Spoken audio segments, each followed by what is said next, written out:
Las noticias espaciales. El lanzamiento del telescopio espacial Webb.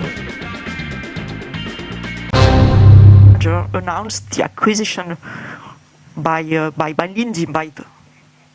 Malindi station, as expected, for the end of the flight and the last part of the upper stage flight and the separation of the telescope. James Webb is about 4 minutes away from separating from the upper stage.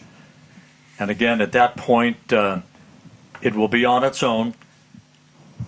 And again, those milestones that we discussed a bit earlier in the broadcast will begin to be followed carefully by the telescope controllers at the Mission Operations Center, the MOC as it's called, at the Space Telescope Science Institute in Baltimore.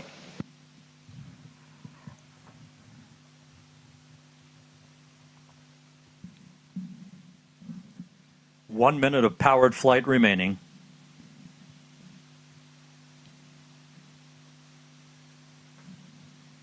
The upper stage continues to function perfectly. It's been a smooth ride for the James Webb Space Telescope.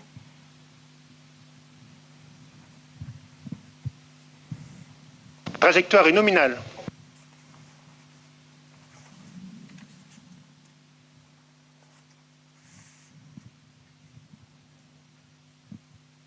That upper stage was loaded pre-flight this morning with 15 tons of propellant for this long 16-minute burn, now about 30 seconds away from upper stage cutoff.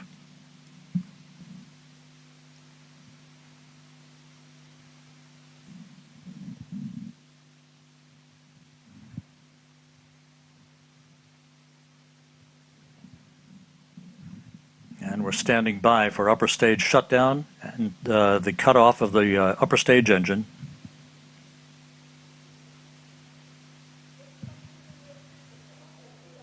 Extinction ESC.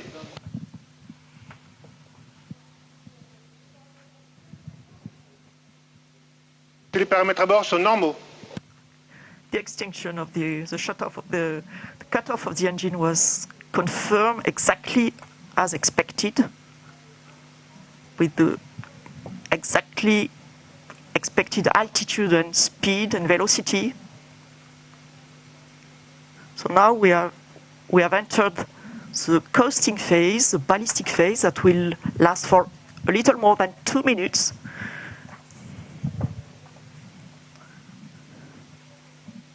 And the telescope controllers in Baltimore confirming that all of the function parameters for the James Webb Space Telescope have been loaded on board the telescope. We are expecting Webb separation at the 27-minute 7-second mark here into the flight.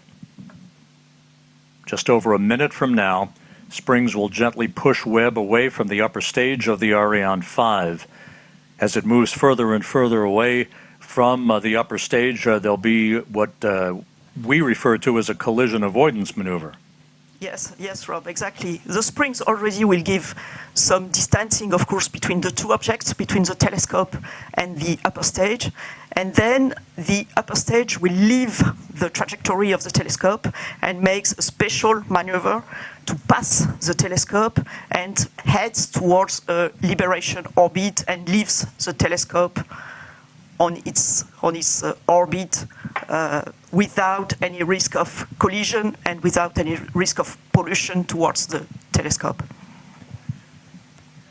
And we're about 17 seconds away from Webb separation.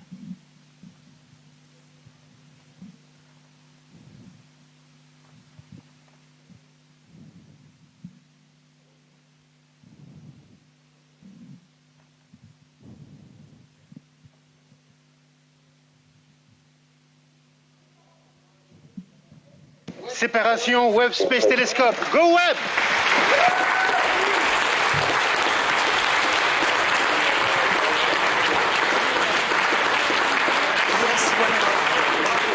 We do have confirmation of observatory separation.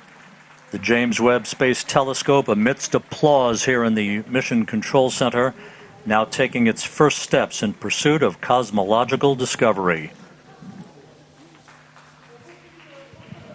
It was a perfect ride to orbit. And all of the separation sequence events are running in good fashion according to the telescope controllers.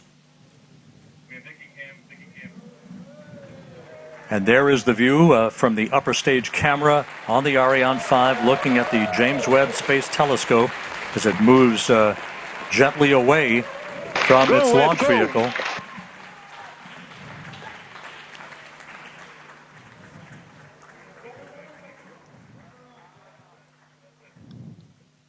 Fantastic pictures of this telescope. Go Webb, go Webb.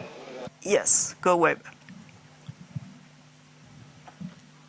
Ironically enough, as we marvel on this view from the upper stage camera, this will be humanity's last view of the James Webb Space Telescope as it moves to its workplace about 1 million miles away from Earth. Yes, you're right, Rob. Impressive, fantastic pictures. Yeah. Now we'll be hearing shortly from the mission operations manager at the Space Telescope Science Institute, Carl Starr, who will be calling out the procedures that will lead to the deployment of Webb's solar array.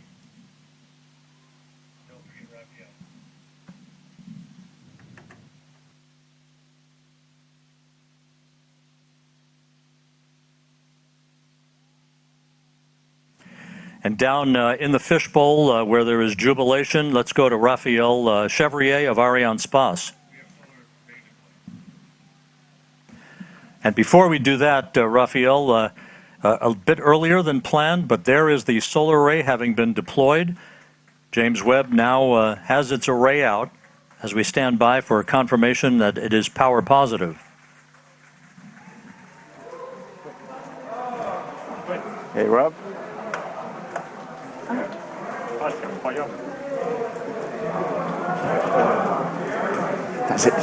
J'entends pas ce qu'il me dit, Rob. Il m'a appelé ou pas? Il m'a appelé ou pas, Rob? Non, il t'a pas appelé. And there it is. There's your critical call. James Webb not only has legs, but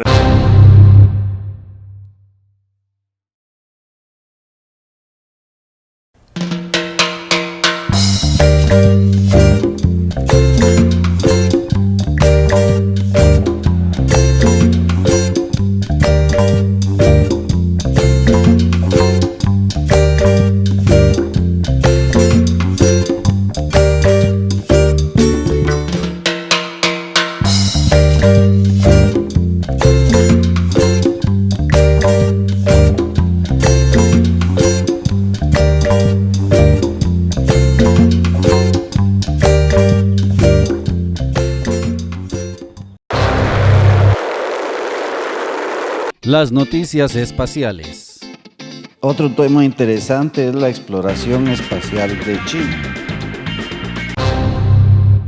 Sí, desde luego que el año 2021 fue un año intenso dentro del programa espacial de China y crucial por la importancia que tienen o que tuvieron las dos misiones que comenzaron en el año pasado. La llegada a Marte, una sonda marciana con un vehículo explorador que se encuentra ya en estos momentos analizando y mandando información sobre el planeta rojo, y por otra parte fue también importante el año 2021 por el inicio de la construcción de la Estación Espacial de China, la estación Tiangong, en la que pudimos ver la puesta en marcha del módulo central, del módulo Tianhe, y la llegada también de los primeros taikonautas a esta estación espacial, a esta futura estación espacial, como comenzaron a realizar también los primeros procesos de construcción y de verificación de la tecnología, y cómo dieron también a final de año una clase magistral a alumnos, a estudiantes chinos, con una clase con la que se pretende inspirar a las nuevas generaciones para que se interesen y para que sigan desarrollando esta importante labor como es la de la investigación de la ciencia del espacio. Claro, el programa espacial no es ajeno ni a la Tierra ni a las nuevas generaciones. Javier, cuéntanos, ¿esta construcción de la estación espacial en qué etapa está? En el año 2021 se comenzó a dar los primeros pasos para la construcción de esta estación espacial, que a lo largo del 2022 estará ya completada. Pudimos ver en el año 2021 cómo se realizaron las primeras verificaciones, se construyeron también algunos de los elementos exteriores que van a ayudar a la construcción en este año 2022 de la estación espacial, y en el año 2022 tendremos un total de 6 misiones, en las que las más importantes serán la llegada de los 2 laboratorios, el Wentian y el Mentian, que van a dar forma finalmente a esta estación espacial, y como no, también otras 2 misiones de taikonautas chinos que van a seguir ensamblando esta estación espacial. Creo que va a ser muy interesante desde el punto de vista tecnológico y científico esta construcción, y también los proyectos de investigación que van a realizar los taikonautas dentro de la estación espacial, y cómo también no solo van a servir para el desarrollo del programa espacial de China, sino también para el desarrollo y la colaboración en el ámbito espacial con otras agencias y países. Yo creo que podemos destacar, por ejemplo, a este respecto, cómo ya se encuentran realizando 9 proyectos con 17 países sobre biotecnología, sobre física, sobre astronomía, y también tenemos 2 proyectos, uno en colaboración con Perú y España, sobre cómo afecta la microgravedad a las bacterias patógenas, y otro de México sobre ciencias de la tierra. Yo creo que son un ejemplo de cómo China pone al servicio de otros países y la colaboración en el ámbito espacial para que los beneficios sean pues para todos. Claro, un programa que colabora con científicos de todo el mundo en aras de la humanidad. Javier, ¿qué significa que China ya haya llegado a Marte? ¿Es este el final o el inicio de una aventura en el espacio?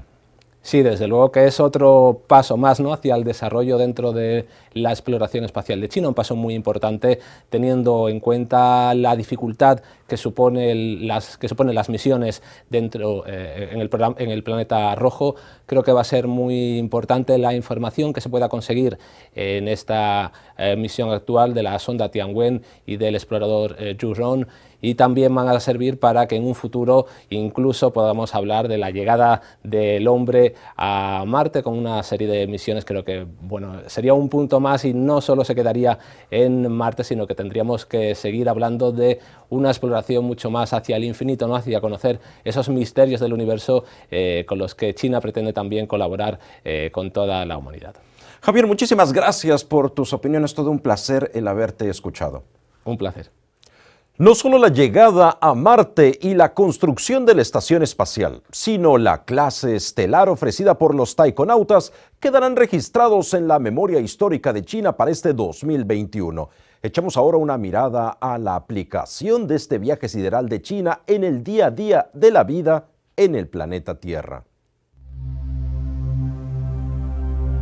China comenzó el año 2021 con la llegada a Marte de su sonda Tianwen-1, que en una sola misión orbitó el planeta rojo, aterrizó sobre la superficie marciana y puso en funcionamiento el vehículo explorador Zhurong. Fue el primer país del mundo en conseguir estos 3 importantes pasos dentro de la exploración espacial en una única misión, un logro que adquiere aún más importancia si se tienen en cuenta las características y retos que suponen las misiones espaciales a Marte. Coincidiendo con el centenario del Partido Comunista de China en 2021, la sonda Tianwen y el vehículo explorador Zhurong enviaron impresionantes imágenes de Marte y valiosos datos sobre su superficie y composición. Para el año 2028, China espera enviar una nueva sonda que traiga muestras de este fascinante y enigmático planeta y proyecta el envío de misiones tripuladas a Marte a largo plazo. A finales de abril de 2021, China envió al espacio el módulo central de su estación espacial, inaugurando de esta manera una serie de misiones de lanzamiento clave con el objetivo de completar la construcción de la estación a finales de 2022. Un cohete Gran Marcha 5B-Y2, que llevaba el módulo Tianhe, despegó desde el centro de lanzamiento de naves espaciales de Wenchang en la costa de la provincia insular meridional china de Hainan. El módulo Tianhe servirá como centro de gestión y control de la estación espacial Tiangong, palabra que significa Palacio Celestial, con un nodo que podrá acoplarse con hasta 3 naves espaciales a la vez para estancias de corta duración o con 2 para misiones a largo plazo. El Tianhe, con una longitud total de 16,6 metros, un diámetro máximo de 4,2 metros y una masa de despegue de 22,5 toneladas, es la mayor nave espacial desarrollada por China hasta la fecha. La Estación Espacial Tiangong tendrá forma de T, con el módulo principal en su centro y una cápsula laboratorio a cada lado. Cada módulo pesará más de 20 toneladas. Al acoplarse con las naves espaciales tripulada y de carga, su peso alcanzará cerca de 100 toneladas. La estación operará en la órbita terrestre baja a una altitud de entre 340 y 450 kilómetros. Tiene una vida útil diseñada de 10 años, mientras que los expertos creen que podrá durar más de 15 años con mantenimiento y reparaciones adecuadas. El objetivo es que la Estación Espacial Tiangong sea un laboratorio espacial a nivel estatal que respalde la estadía prolongada de astronautas y experimentos científicos, tecnológicos y de aplicación a gran escala. También se espera que la estación contribuya al desarrollo pacífico y la utilización de los recursos espaciales a través de la cooperación.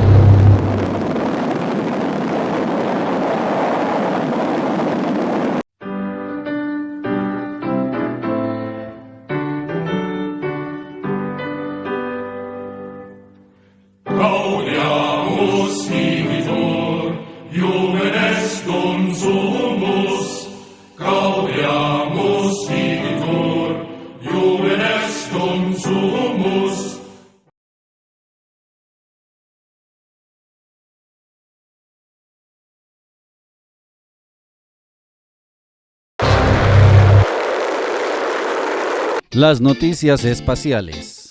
El aterrizaje de la tripulación Soyuz MS-20. We need to talk to one specific person, Mr. Kravchenko. Hello, Sergey? And that's a phone conversation that's not very audible. Перекись 1, это 3-0, перекись 2, 2-1. Сливать не надо, да? Кого дать? П, перекись 1, 3-0 по Сиусу. П, перекись 3-0. This is the parameters for 3-0. certain data. Перекись 2, 2.1. Peroxide 1 and some inaudible data.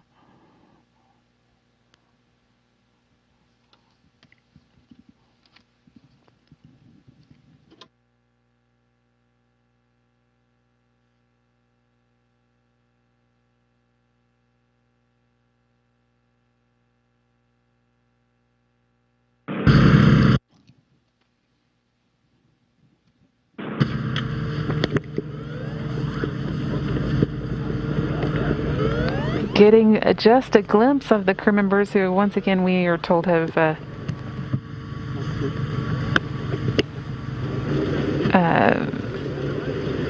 been working to get out of their spacesuits.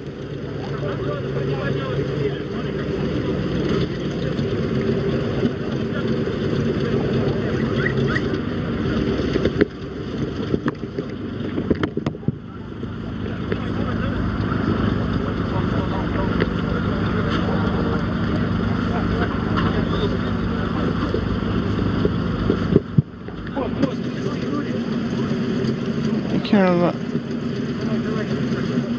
pull that up.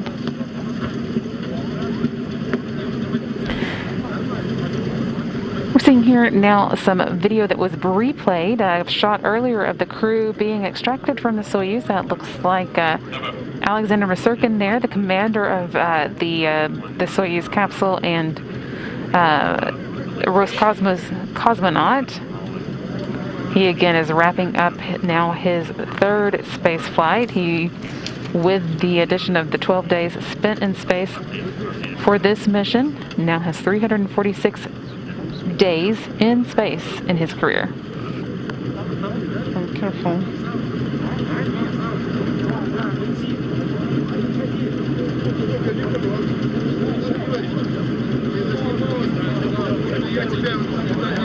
Once again, this is video being replayed from earlier. Crew has since been confirmed to all have been extracted from the Soyuz. We saw live video earlier with 2 of these vehicles surrounding the Soyuz. So this is a replay that we're seeing of their extraction. Soyuz touchdown around 9:13 p.m. Central Time, southeast of Jesezgan. There's a second crew member coming out. That looks like Yasaku Mazewa, being extracted from the Soyuz following his first space flight. 12 days in space now for him, a spaceflight participant and board engineer 1 for this trip.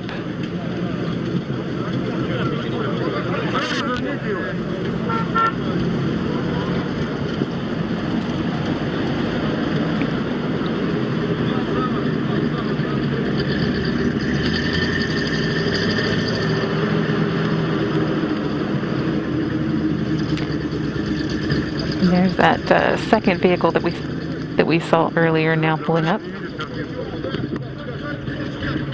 And you have to move over there.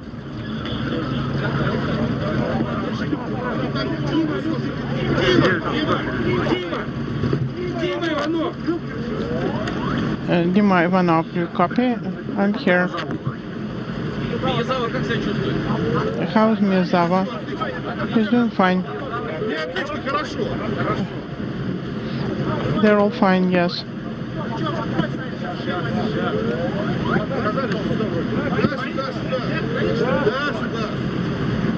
Over here, yes, that's over here.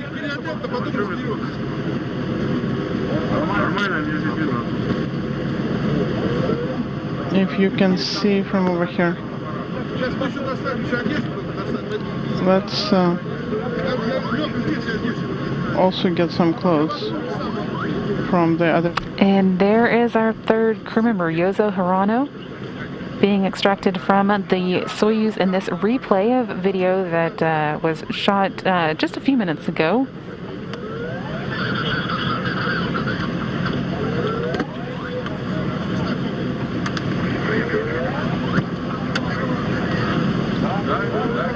Instead of the usual reclining chairs that we see at the Soyuz landing sites, looks like the crew members are being taken directly into these vehicles, and we did hear that they were changing out of their so-called spacesuits now, getting ready for the next leg of their journey home.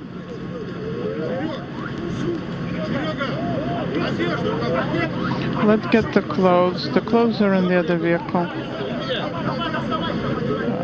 We need to get the sets of clothes for them to change into.